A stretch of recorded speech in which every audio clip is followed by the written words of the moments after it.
UP board class inter subject math, ये determinants चल रहा था।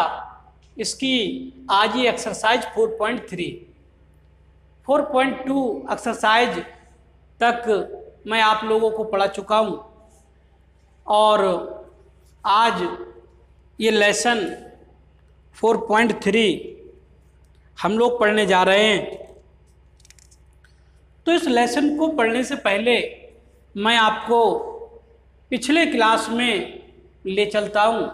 फर्स्ट ईयर या हाई स्कूल में आपने जो पढ़ा है तो सबसे पहले थोड़ा उसके बारे में बताना चाहूँगा।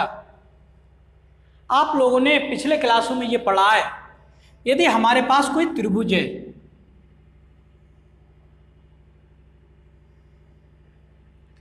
अगर हमारे पास कोई त्रिभुज है और इस त्रिभुज के यदि तीनों शीर्षों के निर्देशांक पता हैं, ये वाला शीर्ष है, फॉर एग्जाम्पल इस त्रिभुज का नाम दे रहा हूं एबीसी। एबीसी हमारे पास कोई त्रिभुज है और इसके शीर्षों के निर्देशांक दे रखे हैं।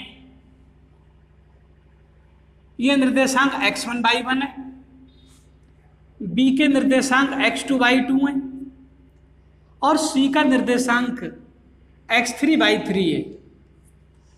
तो यदि इस त्रिभुज के तीनों शीर्षों के निर्देशांक पता है तो हम इस त्रिभुज का एरिया निकालते थे।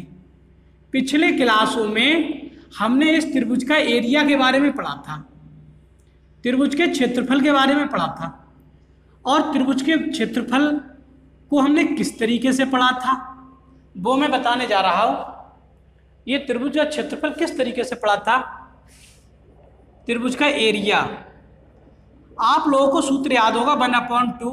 पिछले क्लास में आपके गुरुजनों ने आप लोगों को पढ़ाया होगा, त्रिभुज के यदि तीनों शीर्षों के निर्देशांक ज्ञात हैं तो त्रिभुज का एरिया 1/2 x1 ब्रैकेट में /2 - /3 प्लस x2 ब्रैकेट में /3 - /1 प्लस x3 ब्रैकेट में /1 - /2।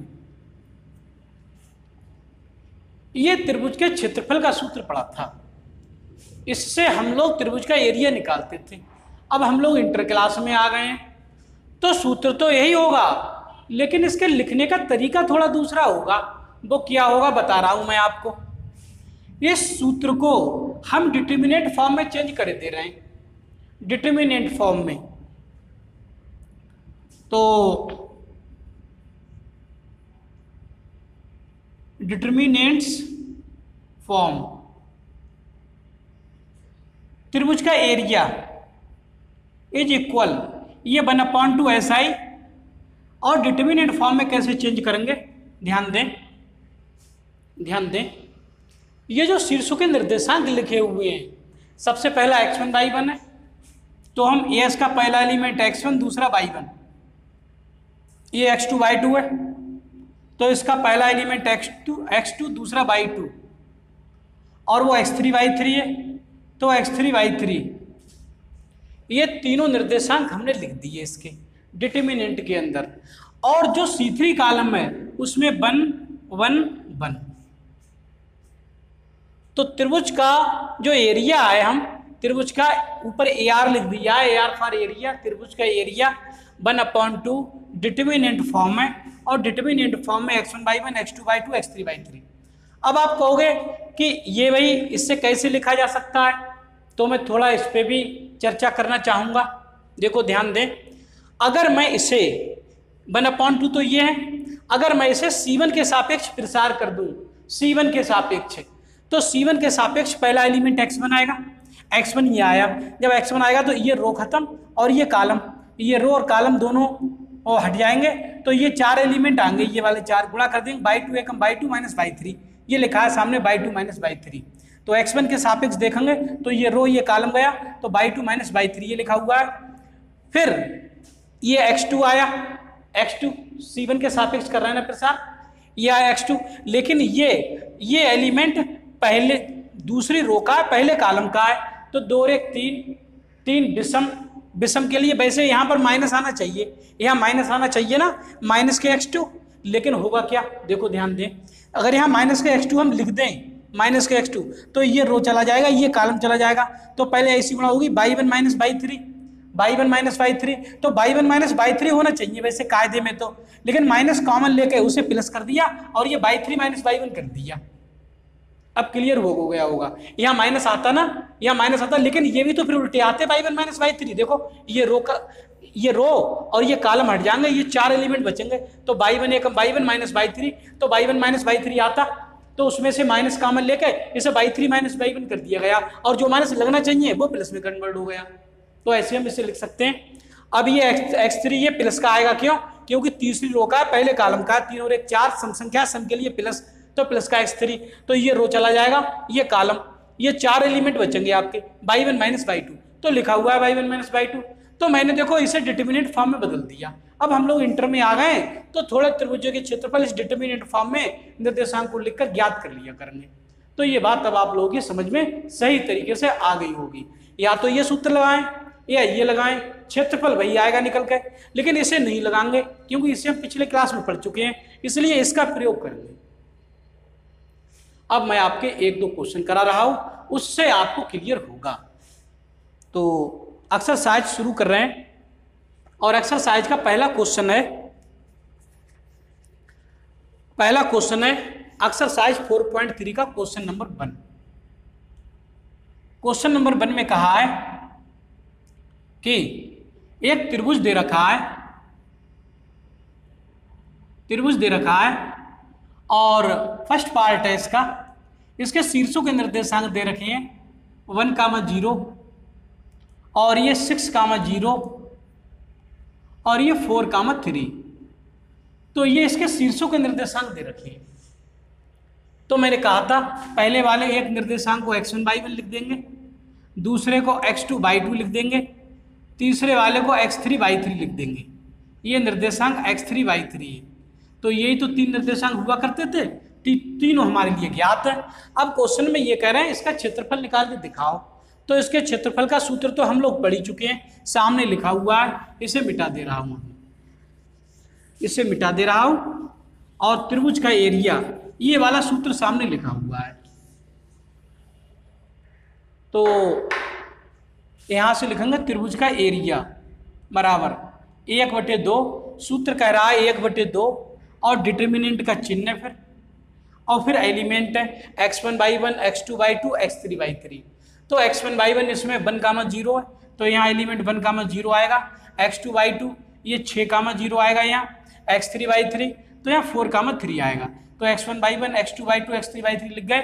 मैंने इसी सूत्र का प्रयोग कर दिया इसमें, और जो तीसरा कॉलम है उसके एलिमेंट 1, 1, 1, ये तो लिखना ही लिखना है।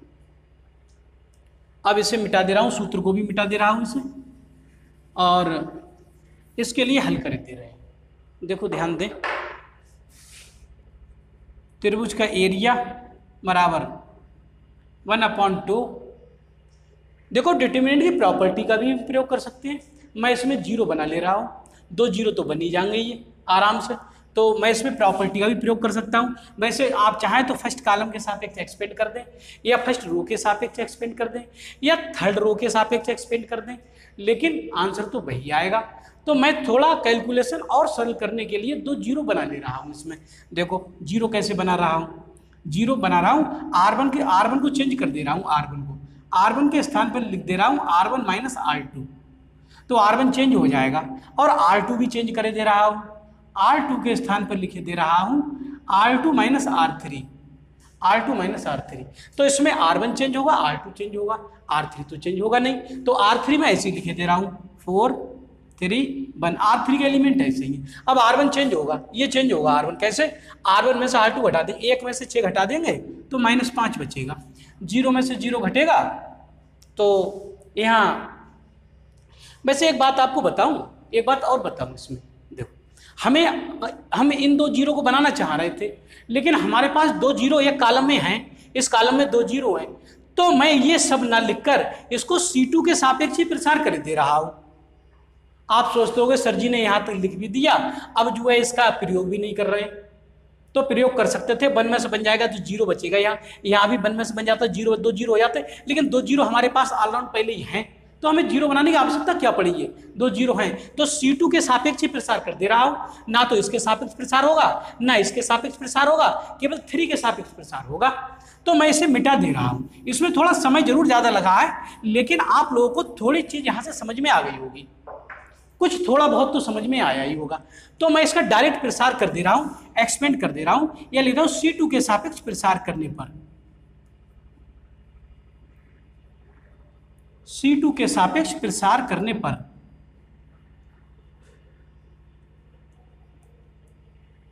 ये C2 है, इसके सापेक्ष प्रसार कर रहा हूं, तो ये त्रिभुज का एरिया आएगा निकल के, त्रिभुज का एरिया बराबर 1/2 तो पहले से ही बाहर है। अब जब इसके सापेक्ष C2 के सापेक्ष प्रसार होगा तो क्या होगा, इसके सापेक्ष 0 हो जाएगा, ये 0 है, ये भी 0 हो जाएगा, ये 3 के सापेक्ष होगा, केवल 3 के। और 3 ये कौन सी रो कौन से कॉलम का है, सुनो, ये तीसरी रो का है, तीसरी रो और दूसरे कॉलम का है।